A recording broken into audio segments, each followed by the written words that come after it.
Hey man, it's your boy Eric, aka Young God.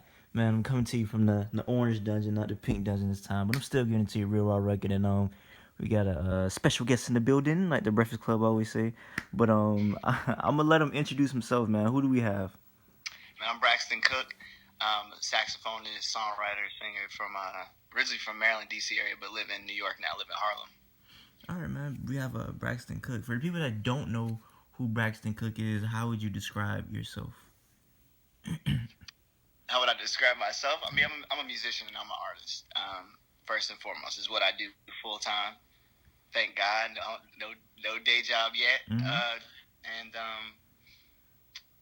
yeah, I mean, I guess I describe my music and who I am as being like coming out of soul music and coming out of the black tradition, whether that's which is jazz, which is R&B, which is soul, which is funk, and it's all of that combined. That's what I was raised on, and that's what my music is coming out of.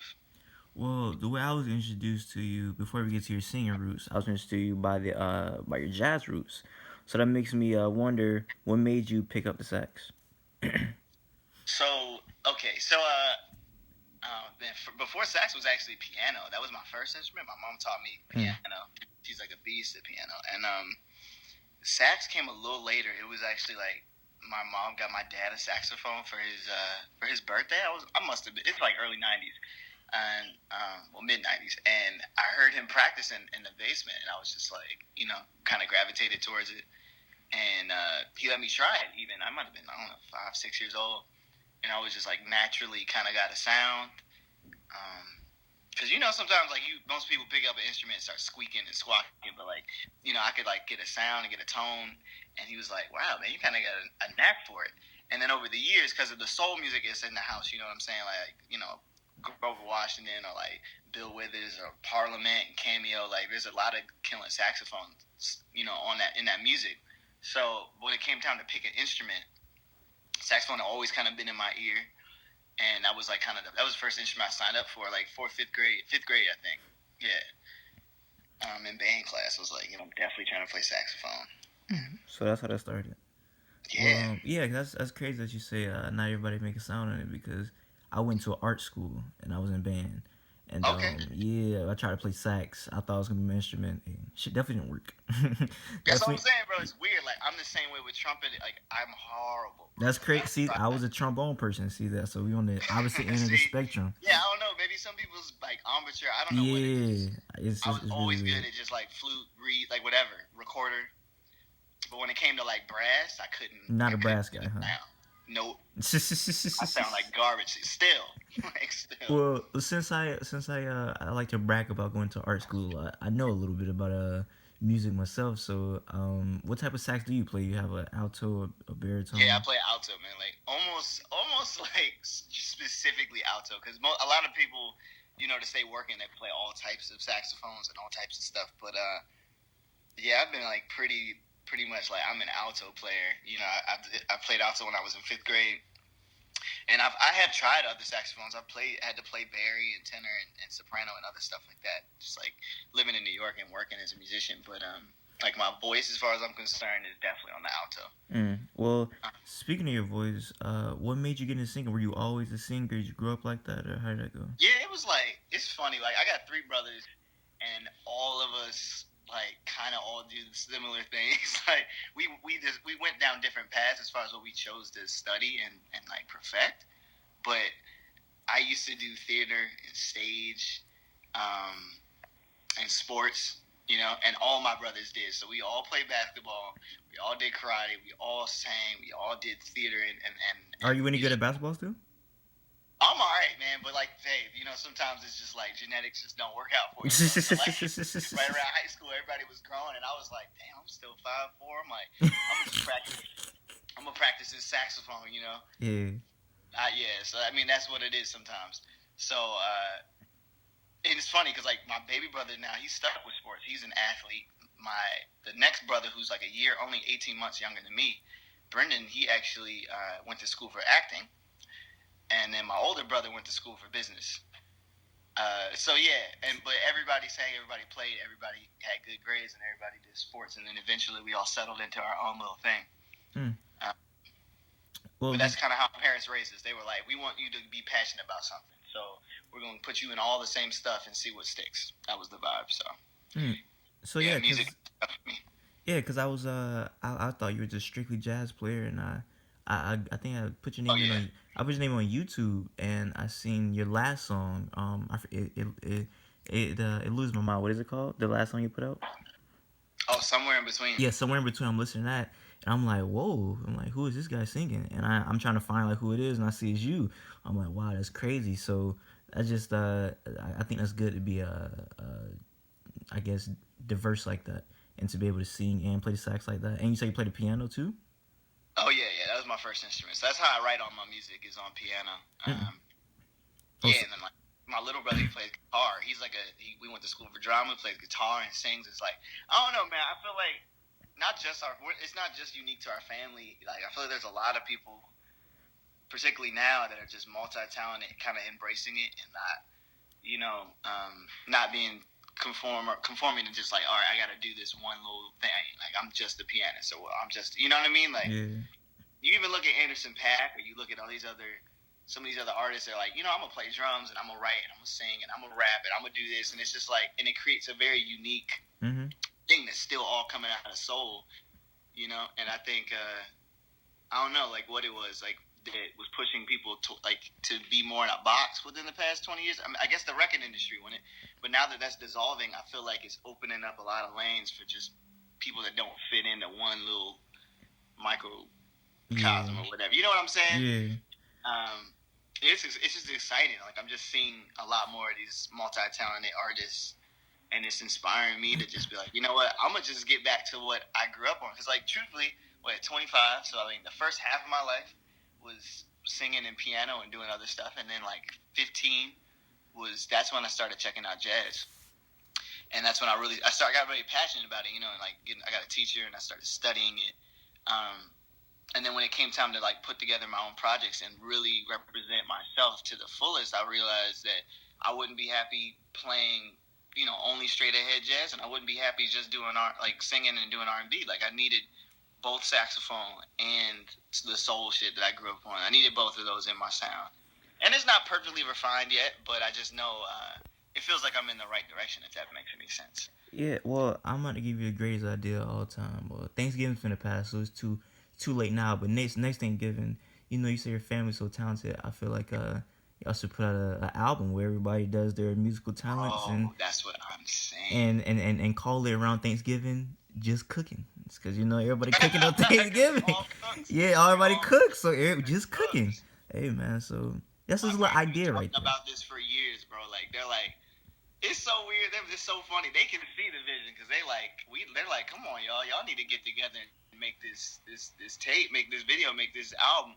Yeah, it would be great. That would be crazy, man. How did the Braxton Cook meets Butcher Brown album come about? Okay, so yeah, that's one of my favorites. So like my boy Corey Fonville, who plays drums in that group,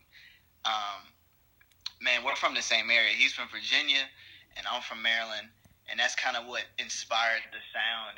And like that first track or one of the tracks, DMV, I was like, this is gonna be a collaboration of like Maryland, Virginia, and just like our vibe, our sound. Because I honestly feel like that area. What's unique to it is something about being in between the South and like having that metropolitan kind of city vibe from DC, and you know what I'm saying, something about it. It just got this soulful yet like refinement about DC and Virginia that I can't really. It's hard to define, and it's just in our sound. It's like cats are coming out the church, coming out of like R&B, but then like they study jazz, and it's like this blend that everyone kind of understands where we're coming from, where like another cat is coming from. So like I ended up, to answer your question, sorry, I ended up like linking with Corey during my stint with like Christian Scott. So we were both in Christian Scott's band for the past 4 years, and we ended up being like real close friends because we were the only young dudes in the group.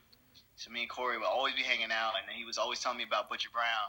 And I was like, bro, we need to make a band. He'd be sending me this music, like, yo, this is some stuff we're working on. I'm like, bro, this is like exactly what I want to hear, because a lot of cats just weren't I don't know, like there's just a lot of modern jazz stuff happening in New York, and I was just like, when I heard their sound, I was like, this is so reminiscent of the stuff I grew up on, but feels so now. So I hit him up and I was like, bro, like as soon as we're off tour, we need to like record this. So we did the album in like a few hours. I think we did like all one takes. It was like 6 hours. We just drank beer, chill, smoke, and made like and just like cut the whole album in one day down in Virginia. So that took one day to do that. Is that whole album?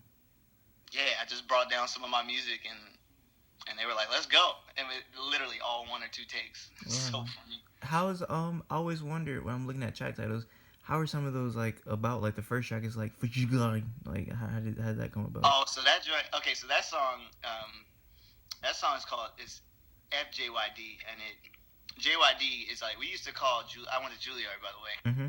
So we used to call Juilliard like a jail yard, just because cats were they were ready to get out. Like after a while, that conservatory is just like it's a lot, especially for an artist. It's just so many credits, just so much work, and particularly for like me and my friends are like like Chris Bowers or some of the other cats like John Batiste, the cats that were like touring, and while they were in school, it became very difficult. Like very difficult to work and to make a living and then balance that with school. And it felt like at the time, hindsight's 2020, but like it felt like at the time, school was just trying to keep me from working and paying bills and doing what I wanted to do. I was like, we're going to music school so that we can come out here and work and like be out in the scene and like keep this music alive, right? Mm-hmm. So why are you guys making it impossible for me to do this? Mm-hmm. I had to come back from a lot of tours like 2 weeks early. I never did a full tour while I was in school. It'd only be like two and a half weeks at the most, And so I remember, that song was kind of about that frustration. Mm.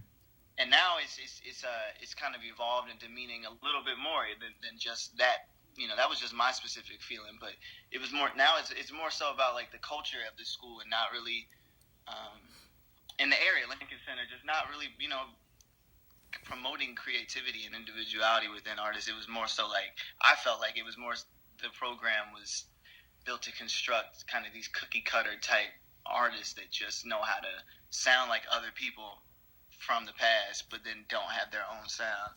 And that wasn't ever really promoted, like writing your own music, getting your own sound, like what that means and how to really survive out here as an artist, as an instrumentalist. Like I feel like none of that was really spoken about. It was pushing artists to just be okay and then have to run back into teaching to support themselves. And I was like, man, that's not right.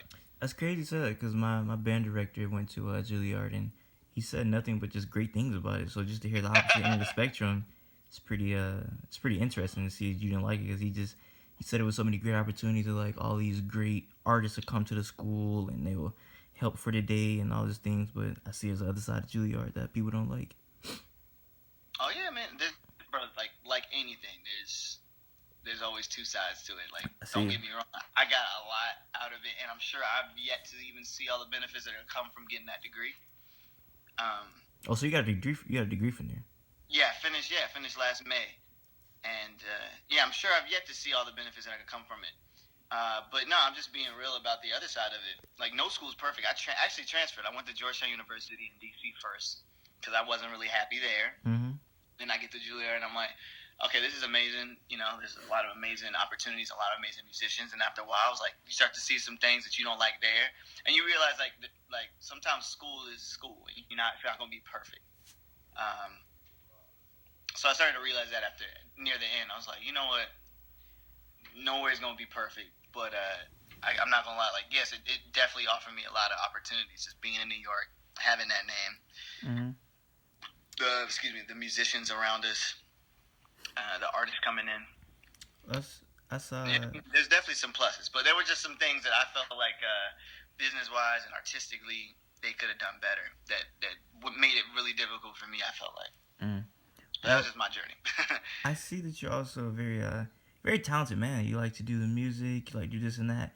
But I also discovered your website and you have a blog on there, and I see you like to write a couple things too. So before I bring up a couple things you wrote about, I want to ask, is that like something that interests you, like writing and like doing articles and stuff? You like doing that too? Definitely. Is that something Yeah, that you like? Did yeah. you take like journalism in college or? I never actually. I might